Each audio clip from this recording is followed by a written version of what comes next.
அன்புள்ளம் கொண்ட தோழர்களே, தோழிகளே, இது நம்ம எஃப்எம்.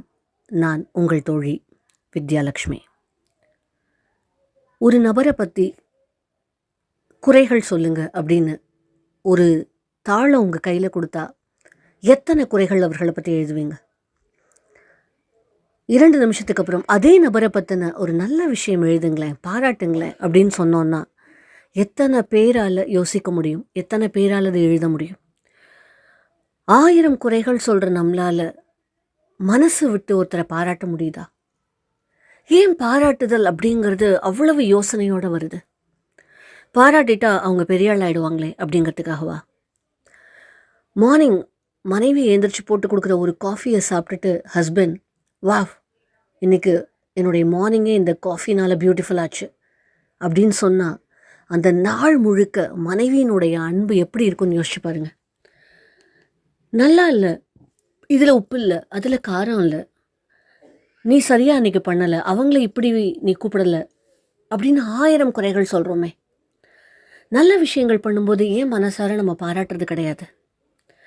பாராட்டுதல் நம்ம எப்போவுமே பார்த்திங்கன்னா ரொம்ப கஞ்சத்தனம் காமிக்கிறோம். கணவன் மனைவி ஒரு 6 ஜோடி இருக்காங்க. அந்த 6 ஜோடிக்கும் நடுவில் ஒரு போட்டி.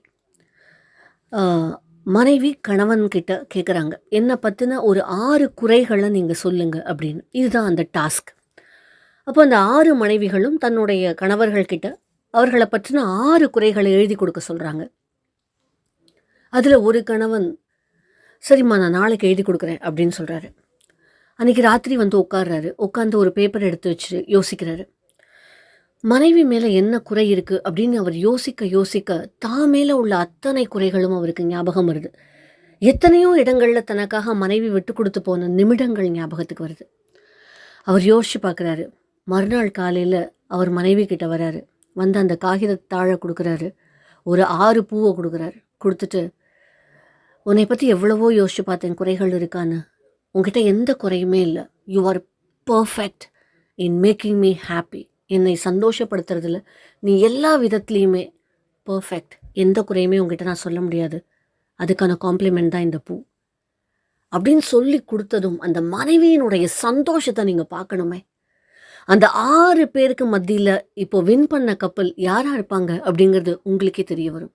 எஸ், இருவரினுடைய நிறை குறைகளை அலசி ஆராய்ஞ்சு பார்த்தோம் அப்படின்னா வாழ்க்கை அப்படிங்கிறது ரொம்ப ட்ரையாக தாங்க போகும். அப்போது பாராட்டி பாருங்களேன், மனசு விட்டு பாராட்டுங்களேன். ஒரு கணவனாகட்டும் சரி, மனைவியாகட்டும் சரி, தன்னுடைய எல்லா விஷயங்களையும் விட்டுட்டு வாழ்க்கைங்கிற ஒரு இடத்துல அவங்க 2 பேரும் சங்கமிக்கிறாங்க. அதுக்கப்புறம் அவர்கள் வாழ்க்கையே பார்த்திங்கன்னா அவங்களுக்காகவும் அவங்க குழந்தைங்களுக்காகவும் இப்படி தான் போகுது.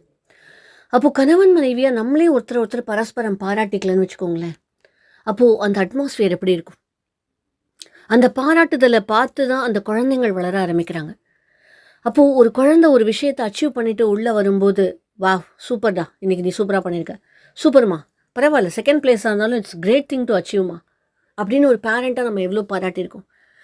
94 மார்க் வாங்கினாலும் விட்டு போன அந்த 6 மார்க்கை பற்றி தான் நம்ம கேள்வியே. 99 வாங்கினாலும் அந்த 1 மார்க்கை பற்றி தான் நம்முடைய கேள்வியே. ஏன் இப்படி இருக்கும்? இயற்கையாகவே நம்ம அப்படியே வளர்ந்துட்டோமா, இல்லை அப்படியே வளர்த்துட்டாங்களா அப்படின்னு நான் பிரமிச்சு போனது உண்டு. ஏன்னா ஒவ்வொரு சமயமும் பாராட்டணும் அப்படின்னு நினைக்கும் போதெல்லாம் ஏதோ ஒரு விஷயம் நம்மளை வந்து தடுக்குது. அது ஏன், என்ன யோசிச்சு பாருங்க, தெரியாதானா? ஏன்னா பாராட்டியே நமக்கு பழக்கம் இல்லையே. பாராட்டுறது அப்படிங்கிறது நபரை பாராட்டுவதா அல்லது அவர் செய்த செயலை பாராட்டுவதா அப்படின்னு நீங்கள் பார்த்தீங்கன்னா, நபரை பாராட்டணுன்னா அது முகஸ்துதின்னு சொல்லுவாங்க. ஜஸ்ட் அப்படியே ஆன் த ஃபேஸில் சொல்லிட்டு போகிறது. ஆனால் பாராட்டு அப்படிங்கிறது அவர் செய்த செயலுக்கான ஒரு விஷயம். இப்போ ஒரு கணவன் உங்களுக்காக ஒரு சேம் ஸ்வீட்டே வச்சுக்கோங்களேன், உங்களுக்கு ஒரு ஜாங்கிரி பிடிக்கும்னு அதையே வாங்கிட்டு வர்றாருனாலும், என்னங்க இதையே வாங்கிட்டு வரீங்க அப்படின்னு யோசிக்காமல் இத்தனை அலுவல்களுக்கு நடுவில் இத்தனை டிராஃபிக் ஜாமுக்கு மத்தியிலையும் நின்று எனக்காக வாங்கிட்டு வந்திருக்காரே, அந்த செயலுக்காக நான் உங்களை அப்ரிஷியேட் பண்ணுறேன். I am very happy, I am a happy wife அப்படின்னு சொல்லி பாருங்கள். காலையில் அப்படி வண்டி எடுத்துகிட்டு நீங்கள் வெளியில் போகும்போது ஒய்ஃப் போட்டிருக்கிற கோலம் ரொம்ப பியூட்டிஃபுல்லாக இருக்கும். கூப்பிட்டு 1 நிமிஷம், ரொம்ப பியூட்டிஃபுல்லாக இருக்குது இன்றைக்கி கோலம், வண்டி எனக்கு ஏற்றுறதுக்கே மனசு வரல, நாளைக்கெல்லாம் கொஞ்சம் தள்ளி போடு அப்படின்னு சொல்லி பாருங்கள்.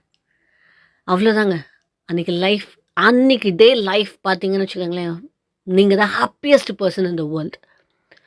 ஸோ பாராட்டுவோங்க, நிறைய பாராட்டுவோம், தப்பே கிடையாது. ஒவ்வொரு நபரையும் தேடி தேடி பாராட்டுங்க. தெரிஞ்ச நபர் தாங்கிறது கிடையாது. தெரியாத நபர் எவ்வளவோ நல்ல விஷயங்கள் பண்ணுவாங்க. நம்ம கீழ விழ போவோம், புடிச்சிருப்பாங்க. இல்ல கீழ விழுந்த பர்ஸ எடுத்து குடுத்துருப்பாங்க. ஆன் த கோல "ஏங்க சைட் ஸ்டாண்டுங்க" அப்படின்னு சொல்லுவாங்க.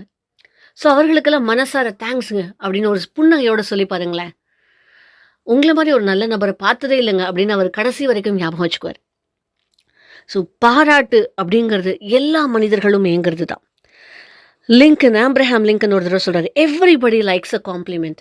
யாருக்கு தாங்க காம்ப்ளிமெண்ட் குடுத்தா பிடிக்காது? இந்த ட்ரெஸ் உங்களுக்கு பியூட்டிஃபுல்லா இருக்கு. இந்த ஹேர் ஸ்டைல் ரொம்ப அழகா இருக்கு. நீங்க வாங்கியிருக்கிற அந்த கார் ரொம்ப பியூட்டிஃபுல்லா இருக்கு. ஸோ நம்ம என்ன எஃபோர்ட் போட்டு வாங்கியிருக்கோமோ, அந்த எஃபோர்ட்டுக்கு ஒரு பாராட்டு கிடைக்கும்போது, அ நம்மளுடைய உணர்வுகள நம்ம சொல்லவே முடியாது. வில்லியம் ஜேம்ஸ் அவர் என்ன சொல்றாரு தெரியுமா? "The deepest principle in human nature is the craving to be appreciated." யாராவது என்னை பாராட்ட மாட்டாங்களா? குழந்தைய பாருங்களேன், அப்படி ஏந்திரிச்சு கீழ விழும். விழுந்தோனே "வாடா, வாடா, வாடா நடக்கலாம், நடக்கலாம்" அப்படின்னு கை தட்டி பாருங்க. நடந்து வருவாங்க. ஒரு நபர் செய்ற தப்ப சுட்டி காமிச்சு தண்டிக்கிறத விட, அவர் செய்த நல்ல செயல பாராட்டுங்களேன். நல்ல விஷயங்கள் நெறைய நடக்கும். பாராட்டுறதுக்கு நெறைய விஷயங்கள் இருக்கு. நெறைய செயல்கள் இருக்கு. நம்மள சுத்தி நெறைய நபர்கள் இருக்காங்க. ஆனா பாராட்டணுங்கிற மனசு இன்னிலேருந்து நமக்கு ஆரம்பிக்கட்டும். ஒரு நாளைக்கு 3 பேர், நமக்கு தெரிந்த 3 பேர பாராட்டலாம். அவர்கள் செய்த செயலுக்காக. தெரியாத ஒரு நபர், அவர் செய்த செயலுக்காக பாராட்டுவோம். வாழ்க்கை எவ்வளவு அழகானதா மாறும்னு பாருங்களேன். ஸோ, வித் கிரேட் ஹார்ட் உண்மையாக மனசிலிருந்து ஆத்மார்த்தமாக மனிதர்களை பாராட்டுவோம். நன்றி.